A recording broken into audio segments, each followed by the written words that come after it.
things, the idea is to make life better for you, right? So as Pooja said, like the idea was mine, but it's not. It's a half truth actually. So I just pitched the idea to many people, and Pankaj said that we're going to do this time, okay? And which was amazing. Like big round of applause to Pankaj, because it's like it requires a lot of courage to do that, right? Yes. Interestingly, all girl students in the panel, right? Right? Big round of applause for that, right? Then I was thinking in the back of my mind, like I thought that one a nice quote came to my mind from some time back. Like one wise man said, "You educate a man, you educate a man. When you educate a woman, you educate a generation." So you're looking at a generation here, right? Without delay, because we have got a short and we have already like squeezed it. So my first question will come to Zaynab, the youngest member. Like a big round of applause for grade 5. It takes a lot of courage in grade 5.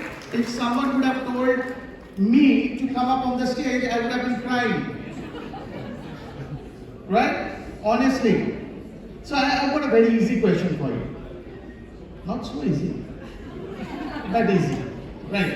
So you have to tell me or tell us, like one thing, only one, right, that you would like to do, or only in one way you want to actually change the school education. One way, and why you want that, like that to change the school education. You can take that mic, that's what we have to do here. And once you're over, you can pass it like for the next person, right? Yes, to the audience, please. Good evening. This is Zaynab from grade 5 from Laksh International School. Today I am here to tell about one way of education that I want to transform my school. Actually, my school is advanced in every way, but I want every school also to change that way. So that is, education should emphasize on overall development in like overall all development and focus on the life. But here today's teachers are goal of the teachers is to make students study, memorize them, and prepare for the standardized test. But that is not the correct way of education. But the correct way of education is to make students know about all things overall, like even what to do, what to not do with the ethics, practical knowledge, and improve their critical thinking and prepare for life. Thank you. When we had a small, backstage discussion, and I just told them that I want one thing from you all, and that's honesty. I think big round of applause for the honesty that this little girl is showing here. Thank you so much, Zaynab. We'll come back to you. You can pass the mic to Nitya. Right? Yes. Nitya, your question is, by the way, Nitya is from Foundation Global School, right? And you are in grade 10. Fountainhead Global School, and in grade 10. And interestingly, Nitya likes Joshua Hong. How many of you here know who is Joshua Hong? Right, Joshua Hong? Not you, because you belong to this generation, right? This is what the educators must do. You should know what are the favorite or inspiration of these people. Yes, Joshua Hong. Yeah? He's a K-pop singer, right? K-pop is a big thing now, like for the new generation. But interestingly, along with Joshua Hong, one of our inspiration is Marie Curie, right? Which is again, that's what our new generation is like. So your question to you have to answer to the whole audience like this one, like how much technology intervention you expect in education in near future? Or rather, to put it in a very easy format, what is your idea about a future school in next 10 years maybe? First off, good evening everyone for having me here. I'm very glad to be in front of so many great educators. And about the question, in the next 10 years, I surely would be expecting a lot of interventions. But one thing I'm proud to say is that my school, Fountainhead Global School, has already implemented most of those technological interventions before time. It was one of the India's first schools that implemented such high tech from the starting itself, so that students are able to access it easily and make their education easier. So for the next 10 years, I expect all the other schools also to be very high tech with high tech classrooms and all. But then when it comes to later on, I feel it will go back to the traditional ways of teaching. Okay, that's interesting. That's very interesting. So, do you believe that in next 10 years maybe there will be like timetables and syllabus like what we have, and even the examinations that we are having of 80 marks that you'll be giving examination in next few months? Yes.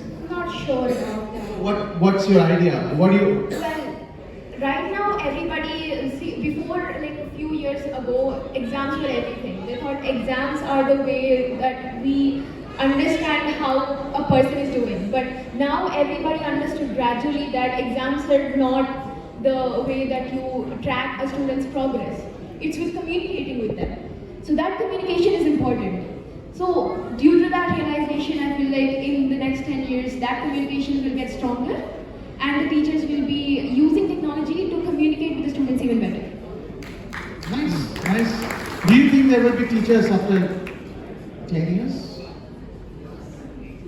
Or like students will take care of the learning? Well, we can't predict the future, so I'm not. That's a very good answer. That's the right answer. We can't say what's going to happen after 5, and that's Just a very opinions. We can give your opinion, right? Good, thank you. You can pass the mic to Haniya. Yes, Haniya is from Jain Heritage School, am I right? Yes, from grade 9, and she actually likes J.K. Rowling and Malala, right? And so your question is, it's a question that everyone has, you know, like, and that's kind of general problem for us. How can we inspire more students like you to become educators, like who is sitting in front of you? Firstly, good evening to everyone present here, and thank you a lot for having me here. I'm very privileged, and I've heard a lot of insightful thoughts. It's been here for some time now. Back to the question. You see, our generation, that is the Gen Z and the Gen Alpha, we are really into stuff that, you know, makes us strive harder, you know, makes us curious. We want to keep thinking. So I think if education is more of the problem solving, critical thinking, you know, more realistic than just sitting. You know, even when we do projects, if we can solve it by ourselves instead of the teacher, you know, telling us what to do, I feel like that will also inspire us. And the base, if our teachers are good and we love our teachers, I feel like they are the biggest inspirations in our life, after our parents, of course. I think that if you show students the benefits of education and how it can help them achieve their dreams, they get even more inspired to take up education. Can you give one example what kind of benefit that you're going to show to your friends? Because these are your friends, right, we are talking about, including yours. Yeah. So, for example, I want to become a doctor in the future. I do. Education, of course, you need to study, you need not only studies, you need co-curricular activities, everything to succeed. You need a lot of skills. So I feel that if you don't have education, you know, not feeling left out, but you get this feeling like if you are educated, you want to become a doctor, you can become a doctor. Like it can help you achieve whatever you want. It can give you, it's like a vast ocean. And I don't think anyone has explored it fully till now. So, like now, like I can ask you a very objective question. Like, what do you think? And any one of you can answer that. Like, how many of your friends actually want to become a teacher? Be very honest. That's the rule. You know that. Okay, if I am being honest, in my class, nobody wants to become a teacher. That's an honest answer. Anyone here? Do you know anyone in your class, your friend, who actually want to become a teacher? So what's wrong in it? I'll just take 2 more minutes. You can actually, anyone can answer. What's wrong? Inspiration. Why? Is it like the teachers don't know who is a K-pop singer? That's the reason? No? So what's the reason? Yeah. Yes. When we were kids, like first grade, second grade, third grade, if you ask us, we have mixed answers. There's like, I want to become a teacher, I want to become a doctor, astronaut, everything. But then the school, as we grow up, it pressurizes so much that we as ourselves don't want to experience that pressure. You don't want to do the same torture to Yes. other junior Yes. kids. Are you listening? Are you listening? Please pass it on. To your school when you go back. Maybe day after tomorrow. Right. Thank you. Yeah. So it's like you don't want to get anyone else. Like you have got any other opinion here? Yeah. So basically, we've formed this image in our head that teachers are only people who teach you, tell you study, get good marks, they're strict, they're hard on you. I feel that all the generations can get inspired to become teachers, and not only teachers, educators include authors, motivators, many other opportunities. I feel that all that you need is one hard stroke of inspiration. That can come through your parents, that can come That's a through good one point. teacher. That's a good point. And as some of you had, like I know you have written to me before, that some of you have Dr. APJ Kalam as inspiration, right? He was also a teacher, do you know that? Right? So you wanted inspiration, there is already an inspiration here. So anyways, like yes, anyone else? Like I'll go to the next question after you. Anyone else find out, like according to you, is there any other reason which we need to work on so that your generation can get inspired to become a teacher? So you must be having some cool teachers in your school, right? Right? You don't have to name them. But cool teacher, right? So you want to become a teacher like that, right? Right, I know. So any other reason that you think that, because like this is very important for the principal sitting here, right? Because they want to know that is there any kind of quality that you are looking for which actually can make your friends or even you a teacher? Once again, please. Is there anything that you can get inspired from your teacher to look at the teacher and say, okay, I'm going to become like that? So what you are looking at, what you're searching, because you are always like looking at a doctor, want to become a doctor, X, Y, Z, but why not a teacher? What is missing? No, I don't want to become a passion like them, but I want to build a life for others. Right. Like my class teacher, she is also the coolest teacher and she solves every problem. And she not only teaches us, she also gives examples. She appreciates, she supports us for everything, and I want to become like her. Fantastic. And a big round of applause for Zaynab again. Next question, pass it to Arunima, please. Right, Arunima. Arunima is again from Chain Heritage, and she loves street food. Street food is good in Hyderabad. Sure. And I need to explore. Next time I'm going to ask you where to go. And so your question is like, how you want students to contribute in different areas in this fast changing world. Why I asked you this question? Because like unlike us, that in a long term, maybe in another next 20, 25, 30 years, you will be changing so many jobs, like more than even 5, 6 jobs. I'm not talking about, and even like you're not only changing jobs, you maybe end up changing professions, because it's a very fast changing world. So how are you want students to contribute to this society, to this world, in this fast changing world? Good afternoon everyone, I am Haniya from grade 10, Jain Heritage Campus School. I'm really glad to be here as one of the panelists. So the question, my answer would be that everybody, all students have their own interests and passions, but there are few qualities that each student should have, universal qualities, so that they can contribute to the world. One of them would be versatility and adaptability. So students should know what's happening around them, and they should have the ability to correlate the real life problems to what they're learning in school, and in this way they can contribute to the world and have a huge impact on all the real life existing problems. And another thing is that so during the COVID times, due to online classes, we had interacted with teachers, students, and many of us found out many stuff about the COVID-19 pandemic. So we had shared this with our families, neighbors, friend groups, through which we had passed on information, and we might have saved lives because wearing a mask, the shields, everything, there were many protection rules we had followed. So in this way, in our own little way, in our own comfort zone, in the online form, we had contributed to saving our dear beloved ones.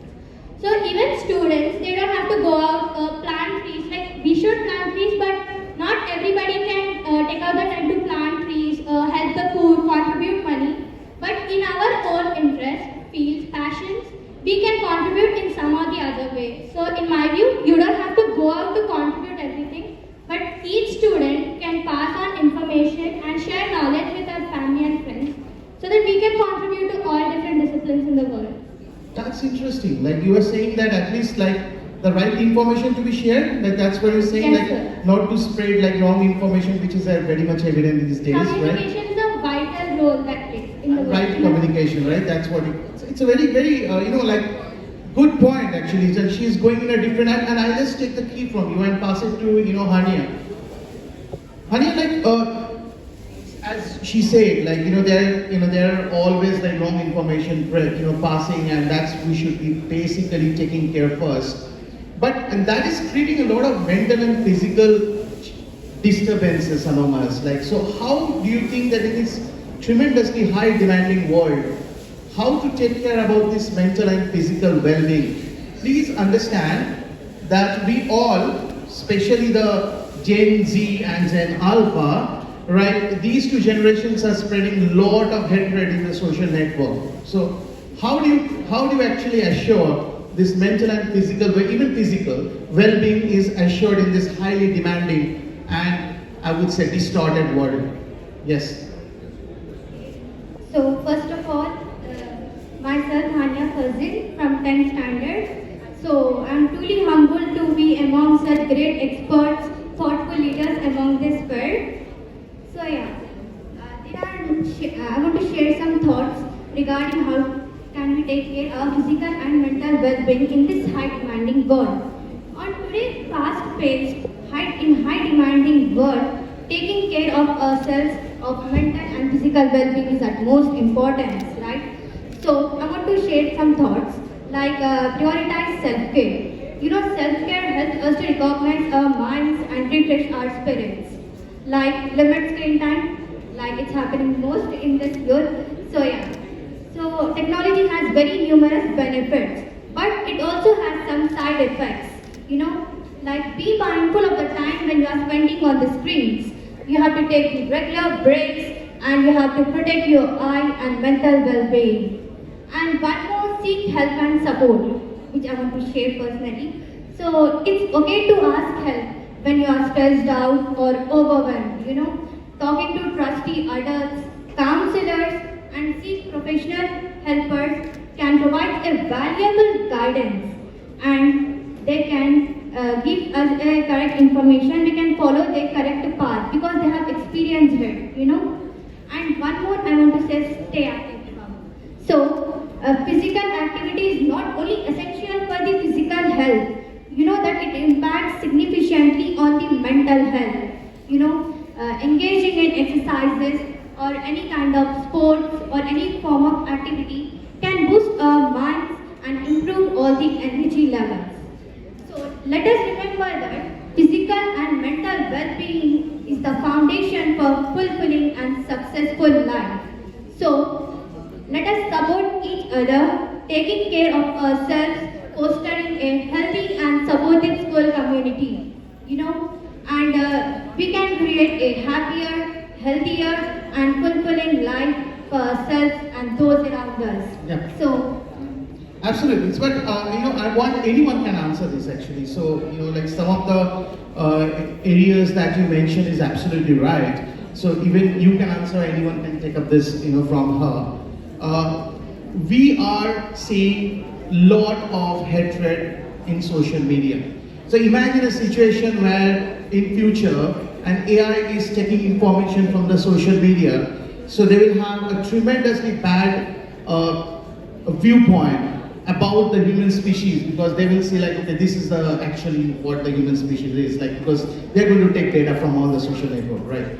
So what is, because this recording is going there, and I'm sure that all the educators will show this recording to your students. I'll be the first person to do that. So please tell the other students, you're representing the whole student fraternity here, right? So anyone can say that. What is your message in spreading this kind of hatred in all social media, which we can see? If you are disagreeing with someone, the generation is commenting so bad that it's actually unacceptable. So what is your message to the whole generation here? So first of all, like in these generations, people are very using the social media they are not using from the correct age. So maybe upcoming generations be like, they will be faster than us. So I want to say that it is at the correct age to be involved in social media from the age of 18. I request you to, like the upcoming generations which will come, we have to say to them that social media you can use from the age of 18. In social media we can see there are good effects, bad effects. Like some people in a bad post they can comment something, then any case will solve on that. So it may be give a good effect or a bad effect. Good effects like we can follow the educators and we will be motivated by them. So it depends on you that how you maintain. Right, agree. But do you agree, like others like Nitya, Haniya, do you agree that social media should be only allowed after 18? Yes or no? No. No. Okay. Next question. Suppose you are using your mobile to do something you love, and it is taken away from you. Right? Your reaction will be either angry, sad, or it's okay. Which one? I've given you 3 options. Angry, sad, or it's okay. Angry. Angry, very honest. Your last question. What is the most important quality do you think a teacher must have? Most important. Like it should not be like she or he is just teaching. It should be like a friend. Friendliness, very good. Round of applause for her. Okay, friendliness you said, right? Point taken. Thank you. Nitya, take the mic. Your question number 1. Wisdom. You need to answer with your clear answer. Okay? There was a king. He told at early morning 5 o'clock the palace gates will be opened. If anyone comes and touches anything, that thing will be his. So what you gonna touch? Correct answer. Okay, that's nice. Any other question? Anything you want to ask?